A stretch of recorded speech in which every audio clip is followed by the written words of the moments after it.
Hey everybody, welcome back. Today we're going to be on the floor, got a couple of toys, and our focus today is going to be on our obliques. Obliques, if you remember, comes from the ribs down towards the belly button in a fan shape. That's our external obliques. Our internal obliques come from the hips towards the belly button. So what we want to think about is an X in the front. One of the problems of only thinking of the front, though, and the abs and the crunching, is that our back is not being worked and our front tends to over contract. So the tendency is for the head to come down. So I'd like you to think of another X. You got an X in the front, another X in the back, shoulder to the back of the hip, shoulder to the back of the hip. That's going to keep our chest open. That's going to keep our posture really nice and sweet. So I'm going to start with the ball. It is just a focal point, a bright focal point. And so you can use anything very light. And then I'm also going to use a rather heavy weight. This is a 12-pound weight. You don't have to go that heavy. You can use a 1-pound weight. If you don't have any weights, a soup can or a really heavy shoe, a baby, whatever. Just don't drop it. All right, so I'm going to start with the ball. And my body's going to be pretty upright, okay? X in the back is engaged, X in the front is engaged. I'm looking at the ball. I'm not staring at it, just looking at it. And we're going to keep from the waist down still. So you're lifting up to your pelvic floor, your navel's to the spine, your ribs are down. All right? I'm squeezing my legs. So you're going to twist to one side, back to center, twist to the other side, back to center. Now, something that is happening is the movement is coming from my torso.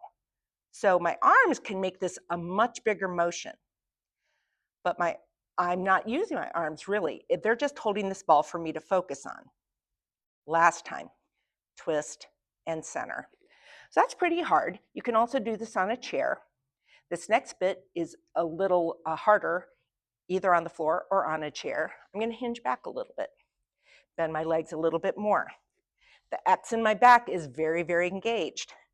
I'm going to twist to one side, back to center. Keep squeezing your knees.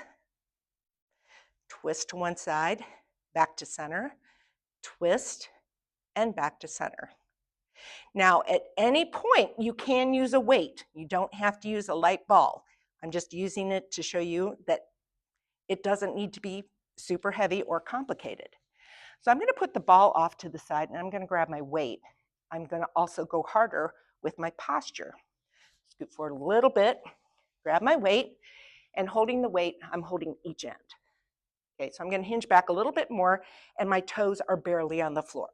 Squeezing the legs, one side and center, other side and center. Now, as you get to a heavier thing in your hands, or you have less weight on your feet, your knees may want to go from one side to the other in the opposite direction of your body. One more time to each side and center. Come on up. Now, you may have heard me sort of shaking a little bit. This is hard. It's hard to keep your balance. It's hard to keep that engaged. So I'm going to go one step deeper.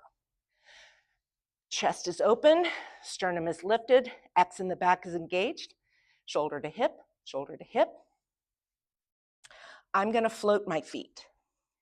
I'll go to one side and center. So if you see me shaking, it's because I am. I'm squeezing my legs towards my midline. Keep that back engaged. One more time to each side. And twist and center and down. I'm going to put that away. We're going to do a little bit of a stretch before we move on. So I have one leg in front of me, one leg to the side. The farther back that knee is, the more intense this is going to be. Body's pretty much upright. I'm going to take my opposite hand to my front knee and turn towards it. I also want to get that hip up off the floor. Now, this may be too intense. And listen to your breathing. If you can't go nice, long, drawn out exhale, it may be a little too much. So you can always let it go down and then push it forward. Let it go down and then push it forward. A static stretch is fine, but a dynamic stretch is pretty good. Okay, so we're gonna go right on over to the other side. This isn't a stretch, it's just to release things, okay? Again, the farther back that knee is, the more intense it is. Body's upright. Reach forward with your opposite hand towards your front knee. Get that space under your hip. Lift your sternum up.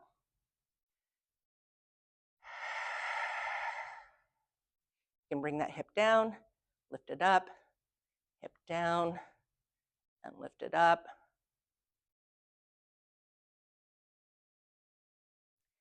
By the way, this elbow is really soft, so I'm not sinking down into it. I'm lifted. Okay, so we've worked on that external oblique, the upper part of the X. The lower part of the X was stabilizing. Now we're going to be moving with the lower part of our X. The upper part of our X is going to be the stabilizer. So I'm going to put my toys off to the side. So I'm going to put my hands behind me, and my elbows are soft, like shock absorbers. Okay, the X in the back is still engaged. My feet are flat on the floor, and my legs are squeezing. I'm going to drop my knees to one side and back to center. Now you may notice I am not looking at my knees. I'm looking at a spot that is not moving. So another focal point. Really watch the X in your back, keep that engaged so we're not sinking down, we're lifting up. One more time to each side. And last time. Now I'm going to go harder. I'm going to bend my elbows a little bit more, bring my feet closer, and I'm up on my toes. X is still engaged in the back. You may notice that my hip is coming off of the carrot or the floor a little bit. Keep your sternum lifted. Keep thinking shoulder blade to opposite hip. 2 more. And come on up. All right, we will have one more set. I'm going to be floating my feet. Now, thing is, just like when I had that heavier weight and my feet floating, my knees wanted to go in the opposite direction. The same thing is going to happen here. Your body may want to shift as your knees shift. What we want to do is keep it still. So if that means you make it a smaller motion from side to side, that's fine. I'm going to make mine small at first, and then I'm going to go pretty big. So I'm going to go a little bit to an angle so you can see. Elbows are soft, sternum is lifted. My feet are floating. So one side, keep it small, back to center. And again, I'm not looking at my knees. I'm looking at a spot on the wall that is not moving. So I'm going to go bigger. The bigger that motion, the harder it is to keep everything else still. So I'm going to add one more thing. I'm going to go to one side, straighten one or both legs, bend and center. Other side, straighten if you want, bend and center. You can also do this on a chair, by the way. Bend and center. Keep your elbows soft. First side, straighten.